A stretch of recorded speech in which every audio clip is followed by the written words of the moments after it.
الحمدللہ رب العالمین والعاقبۃ للمتقین والصلاة والسلام علی سید الانبیاء والمرسلین وعلی آلہ واصحابہ اجمعین، اما بعد، السلام علیکم ورحمۃ اللہ تعالی وبرکاتہ۔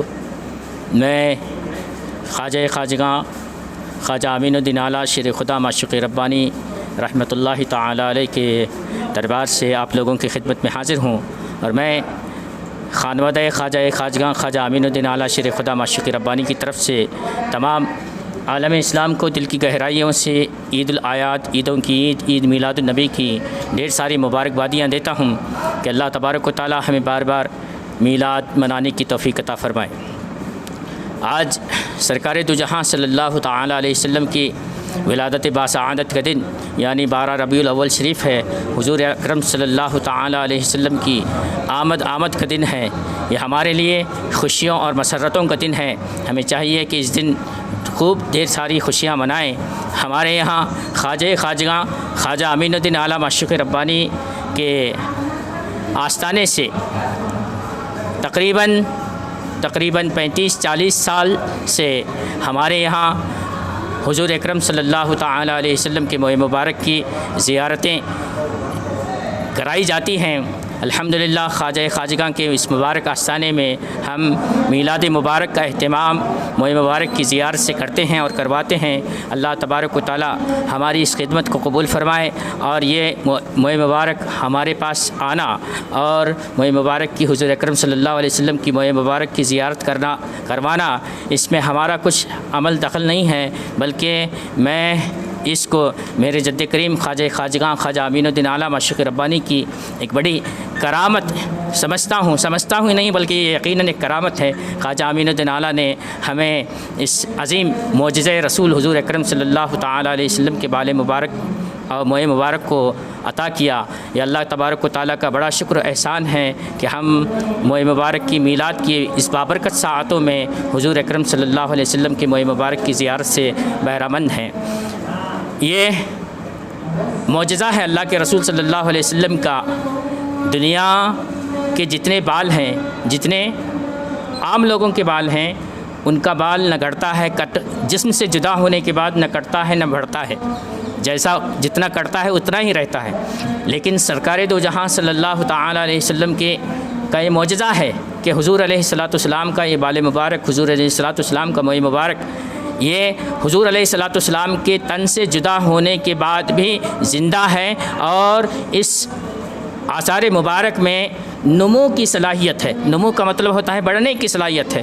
حضور اکرم صلی اللہ علیہ وسلم کا 1400 سال سے صحابہ کرام نے جب اللہ کے رسول صلی اللہ علیہ وسلم نے حجۃ الوداع کیا تو سرکار دو جہاں صلی اللہ علیہ وسلم نے اپنے مبارک سر کو حلق فرمایا۔ حلق فرمانے کے بعد جو بال مبارک حضور علیہ الصلوۃ والسلام کے موئے مبارک بچے، صحابہ کرام نے اللہ کے رسول صلی اللہ تعالی علیہ وسلم کے گرد جمع ہو کر ایک بھی بال مبارک کو صحابہ کرام نے گرنے نہیں دیا، بلکہ صحابہ کرام نے آپ کے اس موئے مبارک کا اس قدر اہتمام کیا کہ سیدہ ام سلمہ رضی اللہ تعالی عنہ حضور کی زوجہ محترمہ ہیں۔ حضور کی زوجہ محترمہ کے پاس جب کوئی بیمار آتا تو سیدہ ام سلمہ رضی اللہ تعالی عنہ بیمار کو موئے مبارک دھو کر پلایا کرتی اور مریض شفایاب ہو جایا کرتے تھے۔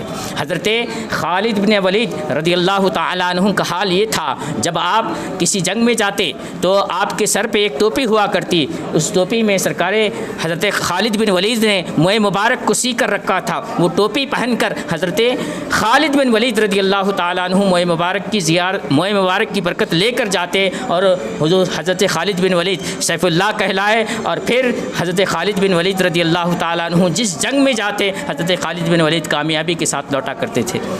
اور سیدنا ابو بکر صدیق رضی اللہ تعالیٰ عنہ فرماتے ہیں کہ ان کے پاس بھی حضور اکرم صلی اللہ علیہ وسلم کے موئے مبارک تھے۔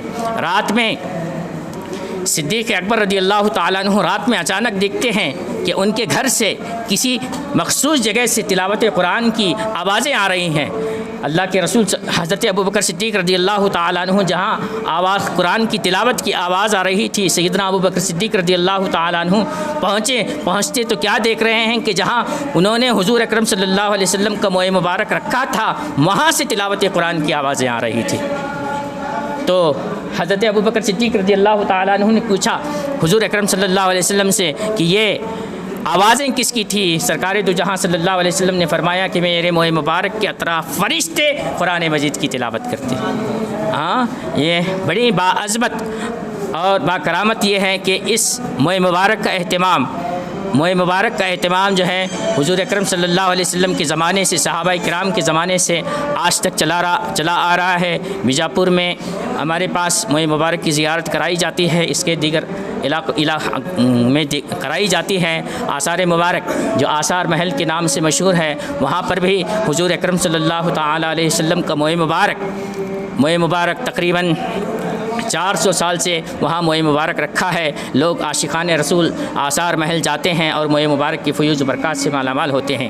یہ ہماری خوشبختی، سعادت مندی، بہرہ مندی آقا علیہ السلام کا ہم پہ کرم احسان ہے کہ ہم دنیا میں رہتے رہتے حضور اکرم صلی اللہ علیہ وسلم کے دیدار سے مشرف نہ ہو سکے۔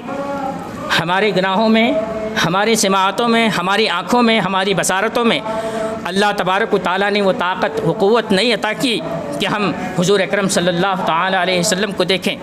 دنیا میں ایسے لوگ بھی پیدا ہوئے ہیں، ایسے لوگ بھی دنیا میں پیدا ہوئے ہیں کہ جنہوں نے حضور اکرم صلی اللہ تعالیٰ علیہ وسلم کو خواب میں ہر شب اللہ کے رسول صلی اللہ علیہ وسلم کی زیارت کی۔ کچھ لوگ ایسے تھے دنیا میں، ایسے بھی گزرے، ہم نے کتابوں میں پڑھا۔ حضرت ابوالعباس مرسی جو قصیدہ بردہ شریف کے جو مصنف ہیں، رائٹر ہیں، پوئٹ ہیں، حضرت امام بوصیری کی پیر و مرشد، آپ فرماتے ہیں اتنے عاشق رسول تھے، آپ نے فرمایا کہ میں لمحہ بھر کے لیے آقا علیہ السلام کی زیارت نہ کروں تو میں کافر ہو جاؤں۔ اللہ اکبر۔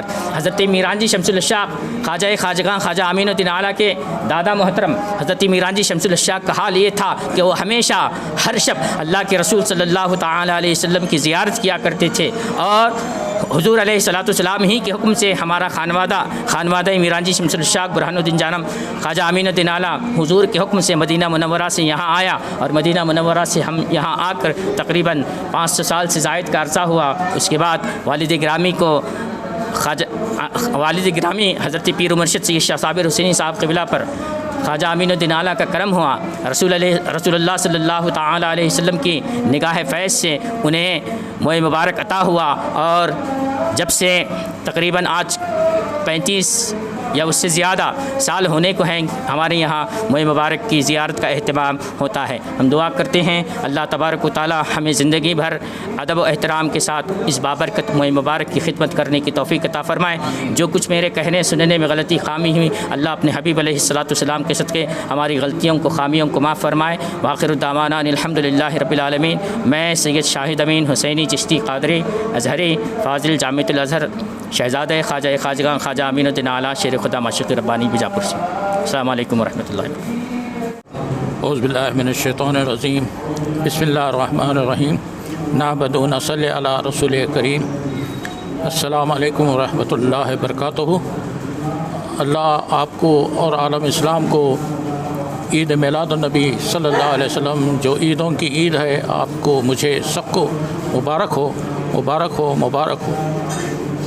اللہ تعالیٰ کا لاکھ لاکھ شکر و احسان ہے کہ اس نے ہم کو اپنے نبی کی میلاد عید ہمیں نصیب کی، اس کے فیضان عطا فرمایا، اس کا کرم عطا ہے۔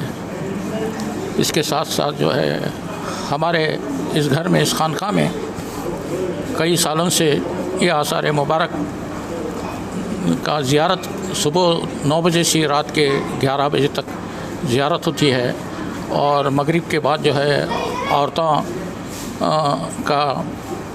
کی محفل ہوتی ہے جس میں حمد و نعت پڑھا جاتا ہے، اور آخر میں درود و سلام کے ساتھ اس موئے مبارک کو کیا کرتے ہیں، معمول کرتے ہیں، ہمارے یہاں معمول بولتے ہیں، اسے معمول کرتے ہیں۔ پھر آئندہ